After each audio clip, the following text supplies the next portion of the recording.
श्री स्वामी समर्थ. तुम्हा सगळ्यांच्या आपल्या स्वामीसूत्र व्लॉग या चॅनलवर मनापासून स्वागत. अवघ्या जन्माची पुण्य पावली आस तुझ्या भक्तीची लागली. अवघ्या जन्माची पुण्य पावली आस तुझ्या भक्तीची लागली. तूच असशी माझी माय माऊली अनंत लाभो तुझी कृपा सावली. तूच असशी माझी माय माऊली अनंत लाभो तुझी कृपा सावली. अनंत लाभो तुझी कृपा सावली. तुझी कृपा सावली.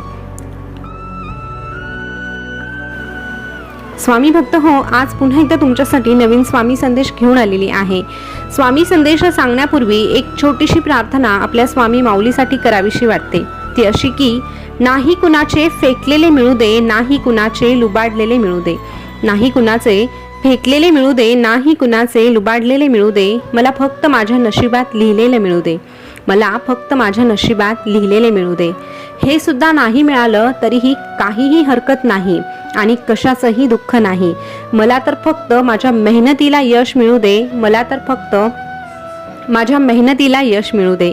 स्वामी भक्त हो, अशी प्रार्थना जर आपण स्वामींना रोजच्या रोज केली ना तर आपली प्रार्थना स्वामी दररोज स्वीकारतील. कारण स्वामींना देखील मेहनत करणारी व्यक्ती प्रिय असते आणि आपल्याला कधीच कशाची कमी पडू देणार नाही जेव्हा आपल्यासोबत आपली मेहनत असेल.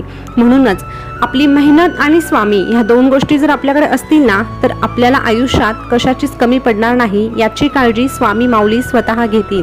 म्हणूनच स्वामींचं लाडकं व्हायचं असेल तर आपल्याला मेहनत करणं तितकंच गरजेचं आहे. त्यासोबतच स्वामी सेवा करणं देखील गरजेचं आहे. स्वामी सेवा काय हो, फक्त श्री स्वामी समर्थ जरी म्हटलं तरीही आपल्याकडून खूप मोठी सेवा घडत असते आणि आपलं आयुष्य स्वामीमय होत असतं. तर असो, आजचा स्वामी संदेश तुम्हाला ऐकायचा असेल तर एक छोटंसं काम करा. तुमच्या समोर स्वामींच्या 3 मूर्ती दिसत आहे. त्यापैकी एका मूर्तीला स्पर्श करा आणि तुमच्यासाठीचा संदेश जाणून घ्या. तर स्वामी भक्त हो, तुम्ही तुमच्यासाठीची मूर्ती निवडली असेल, त्या मूर्तीला तुम्ही स्पर्श केला असेल तर चला जाणून घेऊया तुम्हाला आज स्वामी काय सांगत आहे ते.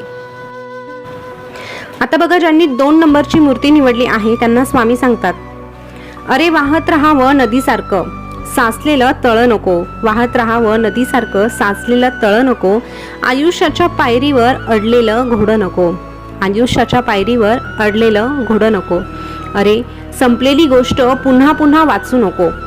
शेवटाची सुरुवात तू पुन्हा पुन्हा करू नको. सगळं संपल्यावर पुढे मात्र काहीच नाही उरत. सगळं संपल्यावर पुढे मात्र काहीच नाही उरत.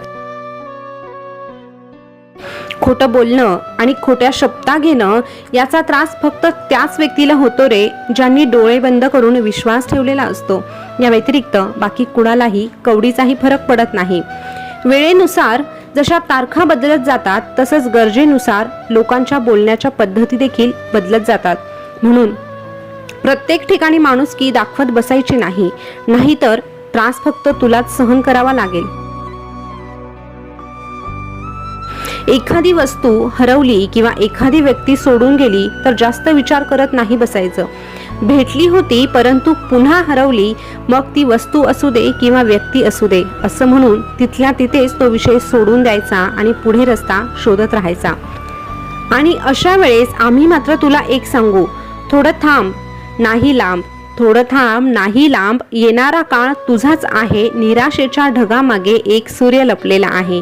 निराशेच्या ढगामागे एक सूर्य लपलेला आहे. भिवू नकोस, मी तुझ्या पाठीशी आहे. भिवू नकोस, मी सदैव तुझ्या पाठीशी आहे.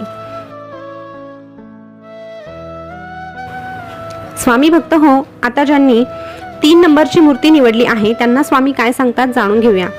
स्वामी अशा भक्तांना सांगतात, अरे प्रत्येकाला इथे गर्व आहे. मी आहे तर सर्व आहे. अरे वेड्या, कुणा वाचून कुणाचं काहीच अडत नाही. आदर सर्वांचाच करावा, कारण आदर करणं हाच खरा मानव धर्म आहे. समाधान म्हणजे एक प्रकारचं वैभव असून ते अंतःकरणाची संपत्ती आहे. ज्याला ही संपत्ती सापडते तो खऱ्या अर्थाने सुखी होतो. दुसऱ्यांचं हिसकावून खाणाऱ्याचं पोट कधीच भरत नाही आणि वाटून खाणारा मात्र कधीच उपाशी मरत नाही. या जगात स्वतःचं असं काही नाही. जे काही आहे ती फक्त तात्पुरती ठेव आहे. म्हणून मन भरून जगायला शिक. दुःख, त्रास, वेदना, भांडणं हे फार काही ताणायचं नाही. जीवनाचा सर्वात मोठा गुरु काळच असतो हे मात्र मान्य करायचं. अरे जे काळ शिकवतो ना ते इतर कोणीच शिकवत नाही आणि जीवन जगत असताना वाटतात तितक्या सोप्या नसतात कर्तव्याच्या वाटा. कुणाच्या तरी सुखासाठी थांबावं लागतं. मनातलं दुःख मनातल्या कोपऱ्यात लपवावं लागतं. गैरसमज नको म्हणून जगाला हसून दाखवावं लागतं. ओल्या पापण्यांच्या आड असलेलं पाणी आडोशाला जाऊन पुसावं लागतं. आडोशाला जाऊन पुसावं लागतं. आणि तू काळजी कशाला करतोय? तुझा हा स्वामी आहे ना तुझ्यासोबत. भिवू नकोस, मी तुझ्या पाठीशी आहे. भिवू नकोस, मी सदैव तुझ्या पाठीशी आहे. स्वामी भक्त हो, आता ज्यांनी 1 नंबरच्या मूर्तीला स्पर्श केला आहे किंवा ज्यांनी 1 नंबरची मूर्ती निवडली त्यांच्यासाठी स्वामी काय सांगतात ते जाणून घेऊया. स्वामी अशा भक्तांना सांगतात, अरे थोडा धीर धर. ही वेळ देखील निघून जाणार. परिस्थिती देखील तुझ्या समोर एक दिवस गुडघे टेकणार. ही वेळ आज तुला आयुष्याचा खूप मोठा धडा शिकवणार. आपलं कोण परकं कोण यातला फरक हीच वेळ तुला शिकवून जाणार.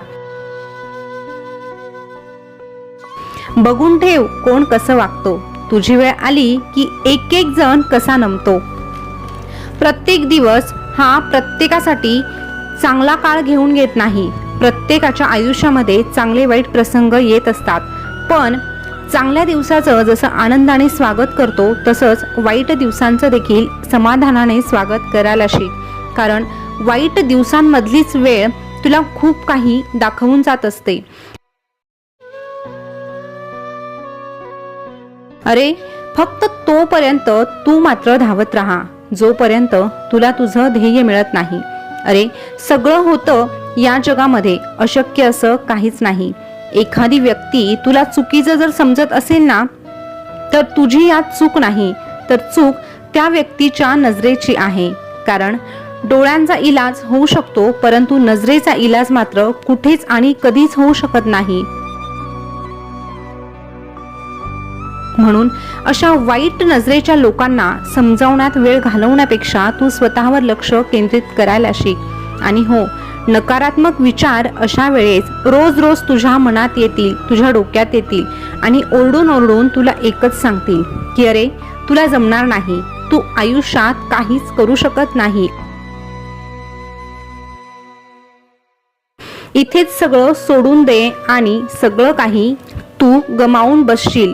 म्हणूनच आता तुला ठरवायचं आहे की तुला नकारात्मक विचारांना प्रोत्साहन द्यायचं की सकारात्मक विचार तुझ्या मनात रुजवायचे. कारण हीच वेळ खरी असते तुझ्या परीक्षेची. ह्याच वेळेत खरं तर ठरत असतं की तू जिंकणार की हारणार. आता तूच ठरव तुला कोणाचं ऐकायचं, सकारात्मक विचारांचं की नकारात्मक विचारांचं. अरे कारण देणं, हार मानणं खूप सोपं असतं पण पुढच्या आयुष्यासाठी खूप अवघड होऊन जातं. म्हणून तुला तुझे नकारात्मक विचार घालवायचे आहे आणि सकारात्मक विचारांना प्रोत्साहित करायचं आहे. आणि हे नकारात्मक विचार घालवण्यासाठी तुला मात्र माझीच गरज भासणार आहे. तू जेव्हा जेव्हा आमचं नाम घेशील तेव्हा तेव्हा आपोआप तुझे नकारात्मक विचार संपुष्टात येतील. म्हणून तुला सांगतोय, तू कष्टासोबत आमचं नाम घे. आमच्या नामाची जोड तुझ्या कष्टाला दे. बघ, एक एक करून सगळी संकट दूर होतील. एक एक करून सगळी दुःख तुझ्यापासून लांब पळतील. अरे आणि अशा वेळेस घाबरतो कशाला, जेव्हा मार्गदर्शन करणारे आम्ही आहोत. अडखळताना तुला सावरणारे आम्ही आहोत. आणि तुझ्या ध्येयापर्यंत अलगद उचलून नेणारे देखील आम्हीच आहोत. म्हणून तू काळजी नको करू. तू फक्त कष्ट कर आणि आमचं नाम घे. मग बघ, आम्ही देखील तुला एकच सांगू, भिवू नकोस, मी तुझ्या पाठीशी आहे. भिवू नकोस, मी सदैव तुझ्या पाठीशी आहे. स्वामी भक्त हो, आजचा स्वामी संदेश तुम्ही ऐकला असेल. तर आजच्या स्वामी संदेशमध्ये आपल्याला खूप मोलाचा असा सल्ला स्वामींनी दिलेला आहे या संदेशाच्या माध्यमातून. तुम्ही नोकरी करत असाल, तुम्ही व्यवसाय करत असाल, तुम्ही गृहिणी असाल किंवा तुम्ही विद्यार्थी असाल, प्रत्येकासाठी हा संदेश खूप मोलाचा आहे. कारण परीक्षा फक्त शाळेत जाणारे विद्यार्थी देत नाही, तर इथे प्रत्येकाला शेवटच्या श्वासापर्यंत परीक्षा द्यावी लागते. उलट शाळेतल्या परीक्षेमध्ये आपल्याला ठराविक अभ्यासक्रम असतो, परंतु आयुष्याचा परीक्षेचं तसं नाही. उद्या काय वाढून ठेवलं आहे हे स्वामींशिवाय कोणालाही ठाऊक नाही. म्हणून ज्याला या संदर्भात सगळं काही ठाऊक आहे त्याचे जर आपण पाय धरले तर आपला पेपर नक्कीच सोपा जाणार आहे. आणि जर आपले मार्गदर्शन करणारे आपले स्वामी महाराज आहे तर काळजी कशाला करायची. फक्त स्वामींचं नाम घ्यायचं आणि पुढे चालत राहायचं. कष्टाची जोड द्यायची आणि स्वामींच्या नामाची गोडी लावायची. एवढं जरी केलं तरीही आपण प्रत्येक परीक्षेत उत्तीर्ण झाल्याशिवाय राहणार नाही. तर स्वामी भक्त हो, आजचा स्वामी संदेश तुम्हाला कसा वाटला, तुम्ही नेमकं यातून काय घेतलं हे कमेंट करून नक्की सांगा. आणि असेच नवनवीन स्वामी संदेश ऐकण्यासाठी आपल्या स्वामीसूत्र ब्लॉग या चॅनलला आत्ताच सबस्क्राईबही करा. त्यासोबतच शेजारचं बेल बटन प्रेस करून ठेवा, जेणेकरून नवीन आलेला प्रत्येक व्हिडिओ तुमच्यापर्यंत सगळ्यात अगोदर पोहोचेल. पुन्हा भेटूया नवीन स्वामी संदेश घेऊन. तोपर्यंत स्वस्त रहा, मस्त रहा आणि आपले स्वामी संदेश ऐकत रहा. धन्यवाद.